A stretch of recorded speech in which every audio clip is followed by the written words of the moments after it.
Is Reynor right now as dominant as Sarah was in 2018? Has Clem's dominance against Zerg truly ended? And how many jumping jacks can you do before your downstairs neighbor starts complaining? To find the answers to all of these questions, be sure to stay tuned to today's episode of StarCraft Today. StarCraft Today. Your favorite StarCraft news show. Last week we saw the Dreamhack season finals being played out, and a couple of big upsets already happened in the initial group stage. Group A, we saw Trap drop out against Lambo and Scarlett. It seems like the Korean Protoss do tend to struggle against the foreigner Zerg Queenwalk. Trap playing slightly greedy with delayed robotics facilities and perhaps not enough cannons, could not hold any of the Queenwalks that were started by either Lambo or Scarlett dropped out in last place. In Group D, we saw Clem with another relatively poor performance, getting last place in a group with only foreigners. Time and Hero Marine advancing out of that group, and Clem falling out the bottom position after also losing to Neep. In the first round of the bracket, we saw no major upsets. Innovation almost lost to Scarlett, but did manage to complete the reverse sweep against her and thus advanced on to the semis. There we saw Rogue versus Reynor and Innovation versus Maru. Maru relatively easily taking out Innovation, and Reynor, after some nice gaming, some nice 12 pulls, managed to take out Rogue as well. Then it was time for the finals, where we saw Reynor in the absolute tip-top shape that we also saw him in at IEM Katowice. He did struggle a little bit with Maru's mech, and even in that final game there were opportunities for Maru to close out the game and close out the series, but Reynor a little bit too solid, too strong with the Ling roundbys, too strong with the Banelings, going into those planetaries, killing so many SCVs, and in the end, once again, our world champion is a foreigner. Reynor, of course, winning Intel Extreme Masters Katowice, but also the first big global event, once again, where all the top players are participating in, gets won by a foreigner as well. So Reynor, really, in my mind, winning the two most important tournaments so far of this year. And it really feels like that even though Reynor is very dominant in this tournament, where he really cares for it, he seems to be struggling a little bit with the consistency. A little bit of a dip in between those two major tournaments, reminding me a little bit of how Rogue managed to win BlizzCon and Intel Extreme Masters Katowice. I want to say in 2017, maybe it was 2019, I can't quite remember. But this type of performance, I think, is really impressive. But he just needs to stay at this level, and he honestly looks almost unbeatable. Only a single group of GSL got played this week, and it was a group of Maru, Zaun, Ragnarok, and SOS.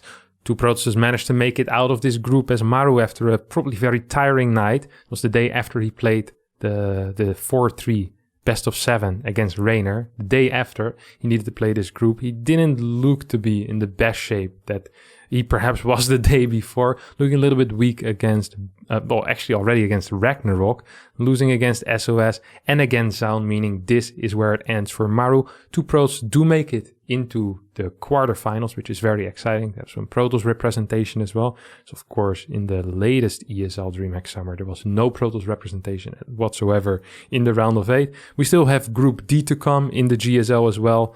Trap, Special, Parting and Solar, so lots of more opportunities there for Protoss players to advance. This week's Game of the Week was played in the Dreamhack Summer seasonal finals between Reynor and Dream. These guys did not want to waste anything at all, and they immediately started going hard. Game number 1 on Lightshade, an absolute banger of a late game in TVZ. Nukes, Broodlord armies, nukes that perhaps should have landed, nukes that perhaps shouldn't have landed. All of that in this beautiful game, which in the end Reynor did manage to take, but what a banger it was. I recommend this entire series, but specifically game number 1 on Lightshade. Just have a quick look at it, and this is StarCraft at its best. Trust me. This week we want to zoom in on Scarlett, who had a fantastic performance in the Dreamhack seasonal finals. Scarlett, one of those players which is relatively inconsistent in her performances. She of course won the Olympics as her last big win. And since then, we haven't heard too much out of her. Sure, she performed okay and pretty well in some of the Dreamhack events in America, but when it came to a global stage, she didn't look as strong. But here, an extremely strong showing, taking out Trap, one of the best players of the past 6 months, if not the best player of the last 6 months. taking out Lambo and almost managing to take out Innovation to get to the round of 4 is something that shouldn't be scoffed at. And I'm very curious to see what she can do in the next season of the Dreamhack Masters and perhaps once again in the seasonal finals. Her preparation seems to be on point, her mindset seems to be good, and her creep spread, as always, is quite amazing. As always, we had 3 EPT Open Cups this week. Once again, we saw Cure with some absolute dominance, taking both the American and the Korean EPT Open Cup, beating Protoss in the finals, Parting in America, and Zest in Korea. Cure also tried to go for the European Cup, but got stopped by U-Thermal. The European Cup, we did see a couple of upsets. Denver taking out Clem with a quick 2-0. A little bit cheesy games, but Clem once again losing to a Zerg. And his streak already was broken last week, and then he lost in the ESL season finals. Clem seems to be in a little bit of a dip. I'm not too worried though. He's young. He will come back, but it's gotta be a little bit weird for him to not just straight up win against every Zerg that isn't Reynor or Cyril at this point. On top of that, we also saw Clem fall against Parting 0-2 in the quarterfinals of the American Cup. Afterwards, MaxPax almost managed to take out Parting. The Dane, however, did not quite manage to do it, and Parting advanced on to the finals, where, as mentioned before, Cure was waiting and 3-2'd Parting to take that cup. This is the second week in a row where Cure manages to win 2 out of the 3 cups, and it wouldn't surprise me if one of these days he does manage to get the triple. For this week's clip of the week, we have Rogue showing us how to deal with Skytos in a very creative way.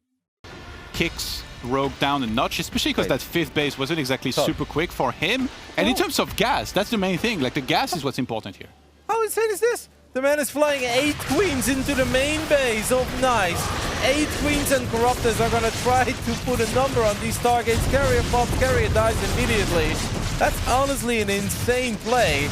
And yeah, Pure Voider is gonna have a very hard time dealing with this. There is a Disruptor on the low ground, but it seems like it's having a lot of issues, making its way back into the main. Yeah, and it's not just that the Queens are great at attacking here. They got transfusions for days as well to work with, as those Queens have quite a bit of energy. He takes out the fleet beacon, and he's now staging one of those targets.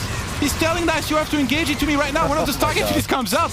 I mean, he might as well not have come out at all, because it just evaporates instantly.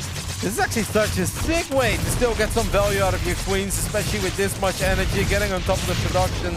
It seems like Nice, like, you know what, maybe you can take care of my main base. I don't want to lose my... Upcoming week is going to be relatively quiet in Foreigner land. Luckily, in Korea they got us covered, as we will have 2 of the matches of the round of 8 in Korea, as well as 1 more group to go. Parting, Special, Trap and Solar, Group D.